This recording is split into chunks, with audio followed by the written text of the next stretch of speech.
We all know that Call of Duty's anti-cheat is as good at catching cheaters as I am at trying to convince my parents that they actually love me. But what if I told you that on top of Ricochet being straight doo-doo, it's also actively scamming its honest player base out of its hard-earned money? You're probably thinking, how does he know that I spent my last $20 on that Nicki Minaj skin? But that's actually not what I'm here to talk about today, but you do have a problem. Stop it. Get some help. I'm actually here to talk about a dirty little word that seems to get people pretty fired up, and that word is shadow bans. Wait just a second before you click off this video. Just give me a couple minutes and hear me out. I once was just like you, and I thought that anybody that was complaining about shadow bans was at best doing something fishy, and at worst, a full-blown, filthy, disgusting, no-life-having, waifu, pillow-hugging cheater. That was until I got shadow banned myself. No! And while I may be a lot of things, I'm definitely not a cheater. Okay, fine. I did use the glitch to hop on top of that table back in Black Ops 1 Zombies, but I don't think that counts, and you know you did it too. So back to the point at hand, how did I get shadow banned? Let me just start at the very beginning and give you a brief overview of my Call of Duty experience, not because I want to bore you, but because I think it ties into the whole story very well and kind of explains why it was I was so angry that I got shadow banned in the first place. I've historically been a very average Call of Duty player. I've played nearly every single one since my first one, which was Black Ops 1. And like I said, I always played pretty casually, usually with friends, and in my head I thought I was pretty good. And I continued to think that I was pretty good until Warzone came out. In Warzone, I did the same thing and played pretty casually with friends whenever they would get on, but I soon came to learn that my .8 KD meant that I was the bot that everybody joked about. I accepted my fate as a bot and just kept playing with my friends because it was fun. I played a tiny bit of Warzone 2 until all of my friends realized that it was garbage and we all simultaneously quit together. And because of the debacle that was Warzone 2, I ended up being the only one out of my friend group to return to Warzone 3. And because none of my friends that I usually played with returned to the game, I decided that if I wanted to keep playing, I should just play solos. Up until that point, when I started playing solos, I was always the player that would hide in the corner surrounded by his own bouncing betties. And after repeatedly getting slammed by YY slide canceling demons over and over and over, I decided I was going to join the dark side. I was going to become that YY slide canceling demon that I once feared. In the first season of Warzone 3, I was around 1 KD, which was a slight improvement from my Warzone 1 days, but still nothing great. But then after hundreds of hours of playing and watching some of my favorite streamers like Rallied and Iceman Isaac, trying to learn how to become a better player, I've now ascended to around a 2.5 KD, which of course is nothing special, but to me, the player that I was when Warzone 3 first started compared to now is a world of difference. But on top of that, 2.5 is a number that's near and dear to my heart because that's also the size of my penis. And I tell you all of that and all of that background information to just paint the picture of the amount of effort I put into getting better at this game. Now, fast forward to Season 4 of Warzone 3. I'm hornier than ever, ready to play my favorite game because the Car 98 is finally coming back. And as a person who plays mostly solos, I'm already having the time of my life, sweating my ass off with other sweats playing buyback solos. That is until one day, I have 15 kills on the board, I'm in a top 5 situation, and I have 12 spectators watching me. In my mind, they were all watching me going, Troy, Troy, Troy, as I tried to navigate my way to this hard-earned win. But just as I go to engage one of the other final players in a gunfight, I got kicked from the game and I thought, oh, that's pretty shitty luck, but I probably just got disconnected. But after searching for another game for over an hour and finding nothing, I started to do some research. And through my Google searches, I found out that I might be shadow banned and I should probably go check my account status. In my head, I thought, there's just absolutely no chance that I'm shadow banned because I've done nothing wrong. But to my surprise, once I logged into my Activision account, it was confirmed that I was shadow banned. And this is when I became irrationally upset. How could I be shadow banned when I hadn't done anything wrong at all? This just has to be some sort of mistake, right? After I calmed myself down and I dried my tears, I thought to myself, oh, it's no big deal. There has to be some sort of appeal system or something, or someone I can talk to at support chat that can help me out, because this is obviously a mistake. And that's when I learned a sad truth. Despite Activision having billions and billions of dollars, there's no appeal system and there's no support chat that you can talk to.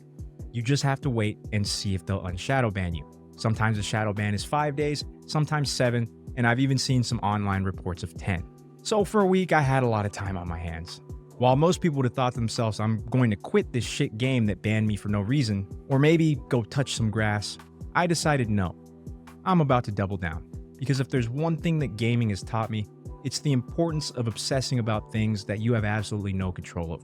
And that's when I started just Google searching anything and everything that I could find about shadowbans. Why do they happen? When do they happen? Will I ever feel the warm embrace of a woman? And that's when I stumbled upon the dirty reality about them.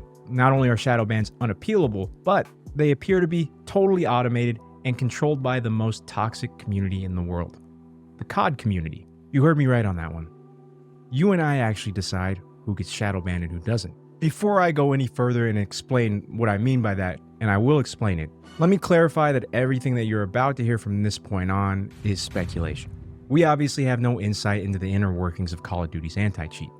All we have is the very little information that they do give us publicly, and the hypothesis that I've formed and others have formed online is largely based on user data and user reports because that's all we really have. I'll get to how exactly the COD community is the one controlling shadowbans, but just before I do, I think we should take a second to talk about what a shadowban really is because I think that there are a lot of misconceptions out there. Breaking it down into the simplest way to understand it, when you get shadowbanned in Call of Duty, it's basically Activision saying, hey, we flagged your account, we think you might be cheating, but we're not entirely sure yet.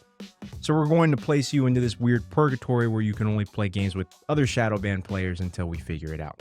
Like I said earlier, while it is technically true that you're supposed to be able to still play the game, it doesn't seem to work out that way in practice. Myself and many others have reported online that when you do get shadowbanned and try to find a game, you'll probably find nothing, making this more like a temporary ban than a shadow ban at all. And as previously stated, there's no way to appeal a shadow ban, there's nothing you can do to get it removed early, unless you happen to be some big time streamer or content creator who has enough pull to get Activision to put you on their radar. How a shadow ban differs from a real permanent ban is pretty simple as well. If Ricochet actually thinks you're cheating and detects some sort of weird software on your PC, there's no waiting around to review your account, you're just straight up banned that moment. And in that case of a full permanent ban, there is an actual appeal system where you can talk to a real person and have your account manually reviewed. However, according to user reports, once you get fully banned or whatever you want to call it, the odds of getting that overturned are about the same as my chances of getting any of those late night Tinder messages that I like to send out answered. Now that we've covered exactly what a shadow ban is, let's go back to what I said earlier about how the COD community itself controls who gets shadow banned and who doesn't. If you watch streamers at all, I'm sure you've seen a streamer go and spam report or maybe even just report someone once and watch that player get kicked from the game live on stream. Or maybe even you yourself have reported someone and watched them get kicked from the game. You got a notification from Activision saying that a player that you reported had action taken against them. If you see that happening, what's actually happening most of the time is that that player is getting put into a shadow ban. So what actually happened to me when I had those 12 spectators in an endgame was that most likely a few of them were sitting there spam reporting me, and I got enough reports at that time to get put into a shadow ban. While Activision has said that spam reporting doesn't work and they only take one of those reports, based on the amount of videos out there of people spam reporting and it working, that doesn't seem to be entirely true. Unfortunately, it does seem like that when you spam report someone, there's a good chance that it has a negative impact on their account. On some level, making in-game reports a basis for looking deeper at someone's account makes a lot of sense. If a single person is constantly getting reports about them, they're either really good or there's a chance that they're cheating. But that would only make sense if there was actually some sort of manual review going on. And there appears to be absolutely none whatsoever. You're just flat out guilty until your shadow ban time runs out. And that's if you're extremely lucky because the shadow ban system gets much, much worse. People that have been shadow banned often report the same story. They get shadow banned, and then once their shadow ban clears, they return to the game. They play a few games up until they get a few spectators, and we can assume those spectators report them, and they're once again shadow banned. There's even reports online of people getting stuck in this for years and years and years, where they return to the game for 1 or 2 games just to get shadow banned all over again. Based on the countless threads that are available online about these shadow bans, many people have guessed that all of our accounts seem to have some sort of trust score. And based on what I've seen, it seems like that's true as well. The older your account is and the more games you play without getting reported, the higher your trust score. And each time you do get reported, there's probably some threshold that if you meet, you do end up in that shadow ban. For these people that are getting shadow banned and then returning to the game, it's most likely that when they return, their trust score is really low, so it only takes 1 or 2 reports to get them shadow banned once again. which makes absolutely no sense because if Activision were doing the manual reviews that they claim to be on these shadow bans, it would make absolutely no sense to clear someone of a shadow ban, put them back in the game, and then take them out again for suspicion of cheating just a couple days later. Let's put this all together and take a step back and look at it for what it really is. It appears that the shadow ban system is at least partially or maybe totally controlled by in-game reports. If you're shadow banned, there's no way to appeal it. And to top it all off, once you are shadow banned, even after you're reviewed and put back into the game, you have a much higher chance of being shadow banned again once a few people report you because your trust score is so low once you return to the game. The best way I can describe having a system where you put what is notoriously one of the most toxic communities of all time in charge of who gets banned and who doesn't is at best extremely lazy, and at worst, like I said in the beginning of the video, it's downright scamming people. I can't think of another single game out there, especially one as big as Call of Duty is, where their anti-cheat is essentially turning the keys over to the community and saying, hey, you know what? You guys are all logical and rational and would never abuse the system. Here you go. You decide who gets banned. Let's be real. People report each other for a variety of reasons. Sometimes it's because they genuinely believe that the player across from them is cheating, but even if they did genuinely believe that, it's usually based off of a snippet of a kill cam. And as we know in Call of Duty, a lot of times that kill cam is just straight up bugged and not at all a representation of what that other player saw of you. And even if the kill cams were 100% accurate, a lot of times you have no idea what the context was going into that gunfight before the kill cam started. Did that person hear you? Did they see you go into that building earlier? Did they have their UAV end just before the kill cam started? And you get my point. The list goes on and on and on. I've even had someone in Prox chat swear up and down that I was cheating because I went into a building and killed them and knew exactly where they were while they were actively holding a most wanted contract. I can guarantee you that that person went on to report me. And I know that because as I looked down on them in their pathetic Groot skin, they let me know that they were going to report me as many times as they could as soon as I finished executing them. And that's just one example of someone with such little in-game knowledge having the power to potentially get you banned from the game. Even if you were to assume that every single player has their best intentions in mind and only report people that they genuinely think are cheating, it's still entirely flawed. And it goes from flawed to a disgusting, exploitable mess when you realize that every single person in-game who's mad at you can go on to report you and affect your gaming experience just because they don't like you. And when an innocent player can't play a single game without worrying about being shadow banned or re-shadow banned, that's where I can officially say that I think Activision is running a scam. Think about it. Most of us that play any game want to be good at that game. But with the current system that Activision has right now, what they're essentially saying is, we hope you spend loads and loads of hours in-game and getting better at the game. And hopefully you're having such a good time that you go on to buy things from the store and eventually buy future Call of Duties. But if you do put in the work and get better at the game, other players who are just angry or wrongly assume that you're cheating can report you for whatever reasons they want and make it so you can't make use of any of the skins you bought or the $70 game that you purchased. I know it sounds like I'm whining because of what happened to me, and I don't want you to get it twisted. I am definitely whining about it. I'm not the best player in the world. I'll never be anywhere close to the pros or my favorite streamers, but I put over 500 hours into this game since Warzone 3 came out, and a good portion of that time was actively spent trying to improve. You may be sitting there right now saying, why should I care? I'm not that good, so the odds of me getting shadow banned are zero, right? And that's where you're wrong. But before I get into why it is that you're wrong, if you made it this far in the video, I just wanted to take a second to first of all say thank you. And secondly, ask you to consider maybe liking and subscribing because I'll be putting out more videos like this on this channel, along with gameplay in ways that you can get better at a game that hates you as much as you hate it. But back to what I was saying.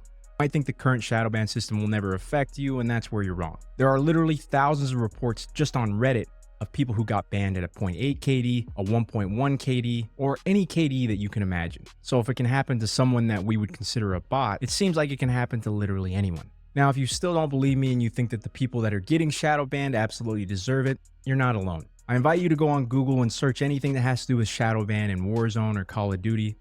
And once you find the threads, you'll see that it's very common to find people being downvoted or downright shamed for having the audacity to ask about help with their shadow ban. A lot of times these people are getting told that they're just no good, glizzy guzzling cheaters and they deserve what came to them, which is ironic because for as many posts as there are about shadow bans, you'll find probably triple or quadruple the amount of threads calling out Ricochet for being the worst anti-cheat of all time. So it is a little insane to me that people accept that Ricochet is a terrible anti-cheat, yet simultaneously accept that their shadowban system is 100% accurate, and those who do get shadowbanned are for sure cheating. Is Ricochet always wrong with their shadowbans? Absolutely not. I'm sure that there are a lot of actual cheaters who do get tied up in the shadowban system. But for the people who cheat all day, every day, a shadowban does absolutely nothing to them. They just make new accounts, get new cheats, and as I'm sure that you've heard, many cheaters have found a way to get around things like shadowbans by using softwares that show that they're using console while they're on PC, because console players encounter bans and shadowbans at a significantly lower rate compared to PC players. Even if the shadowban system was only wrong something like 10% of the time. I don't think that it's right that 10% of those players get their money taken from them with absolutely no recourse. And judging by the amount of posts online in those forums that I talked about, and the amount of posts on the Better Business Bureau about how Activision shadow banned them, and there's nothing they can do about it, and they essentially lost their money, something tells me that Activision is wrong far more than 10% of the time. As for what I think Activision should do, I'm not going to pretend to be an expert on anti-cheat or how to run their business. But what I will say is that the people who run the cheating websites definitely aren't billionaires. But you know who is? Activision. They are a multi-billion-dollar company with access to endless resources. I'm not saying it's easy to catch cheaters. I'm not saying it's easy to stay ahead of the cheaters because they move so quickly. With as many resources as Activision has, they should be putting up a better fight than this, and their first line of defense against cheaters shouldn't be this system that partially or even maybe totally relies on user reports to do it. As a community, I think the only thing that we can really do is try to get attention on this, because I think that money and public backlash is the only thing that speaks to Activision. Like I said earlier in the video, I can't thank you enough for taking the time to watch this first video on the channel. If you did enjoy it, please consider liking the video and maybe even subscribing. There's going to be a lot more content on the way.